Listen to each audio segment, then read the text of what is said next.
बहुत बहुत बहुत बहुत ਧੰਨਵਾਦ ਕਰਦੇ ਹਾਂ। ਪ੍ਰਭੂ ਦਾ ਧੰਨਵਾਦ ਕਰਦੇ ਹਾਂ ਕਿ ਇਸ ਮਹੀਨੇ ਦੇ ਵਿੱਚ ਅਸੀਂ ਇੱਕ ਨਵਾਂ ਵਿਸ਼ੇ शुरू ਕਰਨ ਲੱਗੇ ਹਾਂ।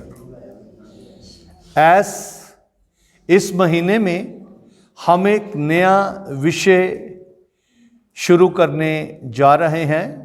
सुबह की बरकत, यीशु की बरकत प्रोग्राम में लगातार हम इन दिनों में प्रार्थना के विषय में सीखेंगे।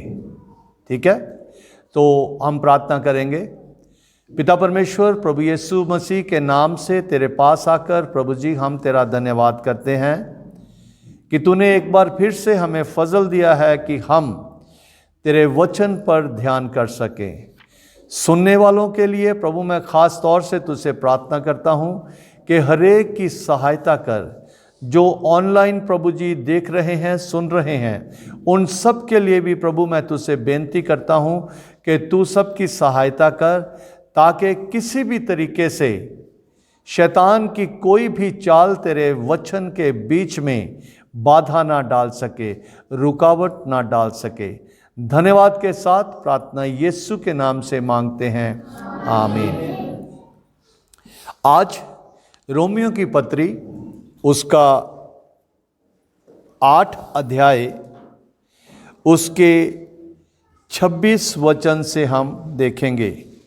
रोमियो की पत्री उसका 8 अध्याय उसका 26 वचन। रोमियो की पत्री उसका 8 अध्याय और उसका 26 वचन। यहाँ पे पौलुस रसूल जो है वो इस तरह से लिखते हैं। मेरी बाइबल में 217 पेज पे है। मेरी बाइबल में ये 217 पेज पे है। रोमियो की पत्री उसका 8 अध्याय और उसका 26 वचन। यहाँ इस तरह से लिखा है, इसी रीति से आत्मा भी हमारी दुर्बलताओं में सहायता करता है, क्योंकि हम नहीं जानते कि प्रार्थना किस रीति से करना चाहिए, परंतु आत्मा आप ही ऐसी आहें भर भर कर जो बयान से बाहर है हमारे लिए बेनती करता है। एक बार फिर से मैं पढ़ रहा हूँ। इसी रीति से आत्मा भी हमारी दुर्बलता में सहायता करता है, क्योंकि हम नहीं जानते कि प्रार्थना किस रीति से करना चाहिए, परंतु आत्मा आप ही ऐसी आहें भर भर कर जो बयान से बाहर है हमारे लिए बेनती करता है। हम सब जानते हैं कि परमेश्वर एक है, और परमेश्वर जो एक है उसके 3 अलग अलग वर्ग हैं, पिता, पुत्र और पवित्र आत्मा। परमेश्वर पिता ने संसार की रचना की, मनुष्य को बनाया।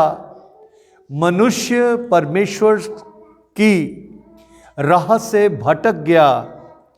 उस वक्त परमेश्वर को अपना पुत्र प्रभु यीशु मसीह इस संसार में भेजना पड़ा। प्रभु यीशु मसीह परमेश्वर पुत्र ने इस पृथ्वी पर अपना कार्य किया, और अब वो परमेश्वर के दाहिने हाथ बैठा है।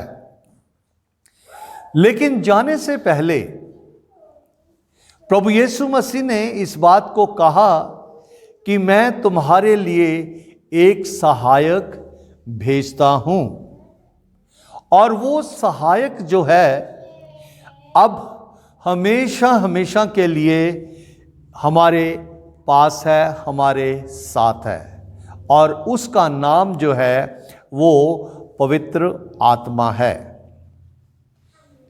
सहायता के लिए परमेश्वर ने जब मनुष्य को बनाया, उत्पत्ति की किताब उसका 1 अध्याय उसके 26 वचन में, जब पिता, पुत्र और पवित्र आत्मा ने ये योजना बनाई कि वो मनुष्य को बनाएंगे, तो उस वक्त यहाँ पे हम पढ़ते हैं उत्पत्ति की किताब में कि परमेश्वर ने जब मनुष्य को बनाया और उसके बाद परमेश्वर ने देखा कि मनुष्य अकेला है, तो उसने एक बहुत बड़ा कार्य किया। पहली, जिसको सर्जरी कहते हैं, आदम की सर्जरी करके परमेश्वर ने एक औरत को बनाया। दूसरा अध्याय उसके 18 वचन में लिखा है, फिर यहोवा ने कहा, आदम का अकेला रहना अच्छा नहीं है, मैं उसके लिए एक ऐसा सहायक बनाऊंगा जो उससे मेल खाए। हम इस बात को समझते हैं, जानते हैं, और अगर नहीं जानते तो फिर हमें जान लेना जरूरी है कि परमेश्वर हमेशा ही हमेशा सहायता करने के लिए तैयार है। और इसी कारण से प्रभु यीशु मसीह ने इस बात को कहा है कि मैं जाता हूं और तुम्हारे लिए एक सहायक को भेजूंगा, और उसने वो सहायक भेजा। आज वो सहायक हर एक विश्वासी के साथ रहता है। अब सहायक का मतलब क्या है? सहायक का मतलब है कि उस व्यक्ति की मदद करना जो कार्य नहीं कर पा रहा, उसकी सहायता करना सहायक का ये कार्य होता है। इस साल के शुरू में जब पहले दिन हमने वचन सुना था, तो 2 चीज़ों के बारे में दीपक ने जोर दिया था, और वो है परमेश्वर का वचन और प्रार्थना। लगातार जब हम इन दोनों चीज़ों को पकड़े रहेंगे, हम हर एक तरीके से सफलता को प्राप्त करेंगे। हालेलुया। यहां पे इस बात को हम देखते हैं कि पौलुस रसूल ये लिखता है, इसी रीति से आत्मा भी हमारी दुर्बलता में, दुर्बलता क्या होती है? दुर्बलता किसको कहते हैं? दुर्बलता उसको कहते हैं जब आदमी कमजोर होता है। कमजोरी को दुर्बलता हिंदी में कहा गया है, और जो कमजोर है उसी की सहायता की जाती है, और कमजोर व्यक्ति ही सहायता के लिए ढूंढता है, देखता है। अब यहां पे लिखा है कि हमारी दुर्बलता में सहायता करता है। जब तक हम अपने आप को प्रभु के सामने शून्य नहीं कर देते, हमारे जीवन में उसके सामर्थ्य के कार्य हो नहीं सकते। क्यों नहीं हो सकते? क्योंकि किसी ना किसी रीति से हम इस बात को समझते हैं कि हम अपने आप में पर्याप्त हैं, हमें सहायता की ज़रूरत नहीं है। जब हम इस बात को कहते हैं कि प्रभु मुझे तेरी सहायता की ज़रूरत है, तो प्रभु अपने आत्मा के द्वारा हमारी सहायता करता है। ये पहली बात ये है कि हमें इस बात को याद रखना है कि जैसा यूहन्ना की इंजील 10:10 में लिखा है, 15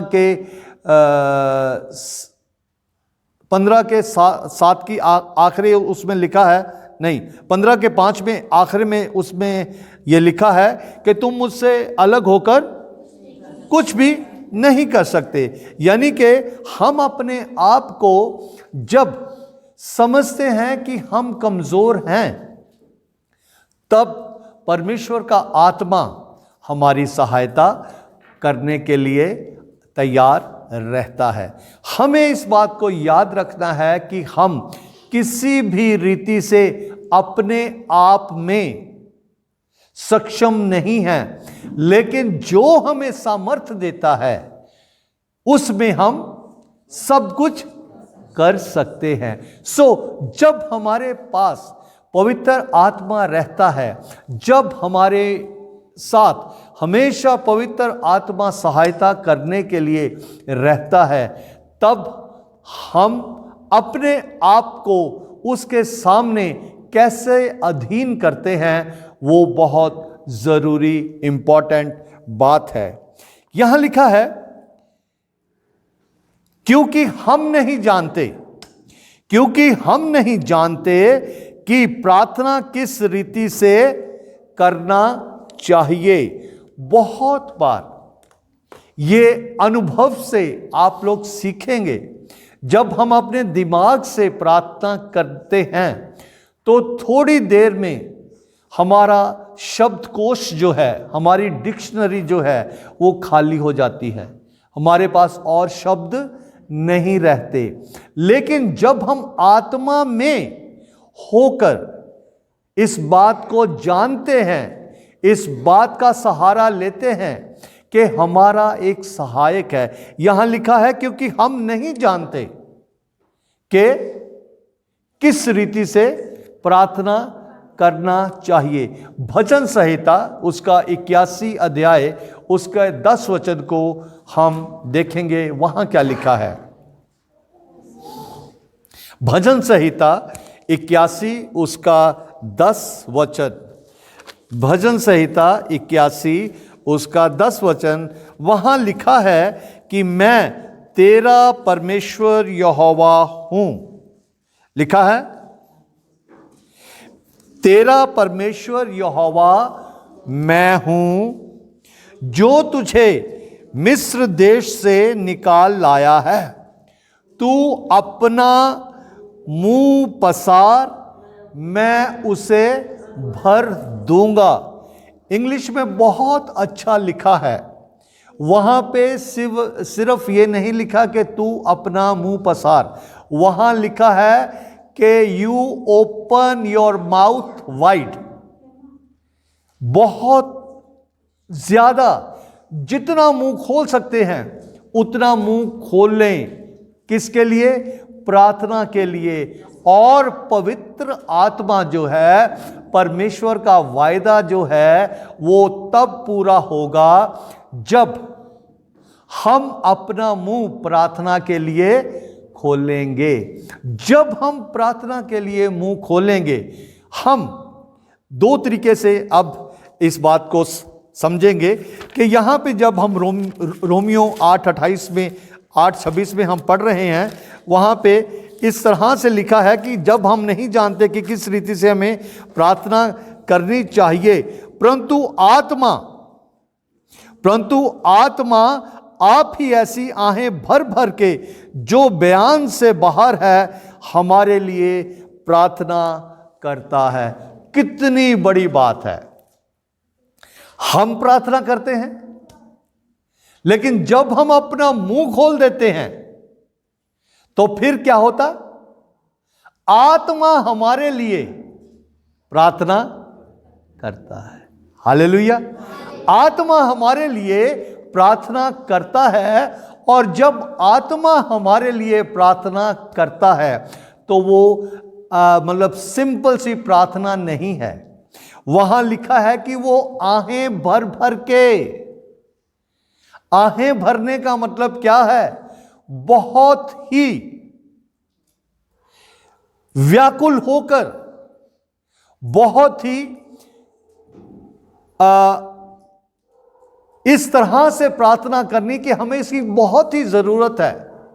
बच्चे जब जिद करते हैं, कैसे करते हैं? एक बार कहते हैं कि मम्मी मुझे ये चीज़ दे दे, डैडी मुझे ये चीज़ ले दो। नहीं, वो एक बार कहते हैं, जब उनकी नहीं सुनी जाती तो फिर बच्चे बहुत जिद करते हैं